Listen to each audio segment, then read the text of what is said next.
పండగ వాతావరణంలో సిద్ధంగా ఉన్నారని విడిగా చెప్పక్కర్లేదు.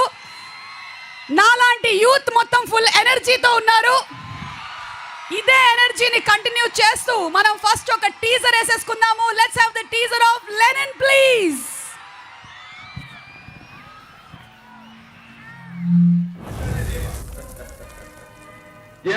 ఏమంటివి జాతి నెపమున సూత సుతుల కింద నిలువ అర్హత లేదంటువా? ఎంత మాట చూసించాలే. ఇంతకీ నేను డైలాగులు ఎట్ట చెప్పినాను? ఎన్టీఆర్ అంత గొప్ప కాకపోయినా నువ్వు బానే చెప్పినావులే. అది నాకు తెలుసులే. ఇంతకీ నువ్వేం చేస్తుంటావు? నేను భారతం మిట్ట ఆర్గనైజర్ని. ఆహా, ఆర్గనైజర్ అంటే ఇట్టా అమ్మాయిలు ఇంటి దగ్గర దిగబెట్టడం అట్లాంటి పనులు చేస్తుంటావా ఏంది? ఏందమ్మీ అట్ట మాట్లాడుతున్నావు? ఈ లెనన్ గాడు నిప్పు. ఓ ఏంది నా మేనల్లుడు తంతున్నాడు? నువ్వెన్న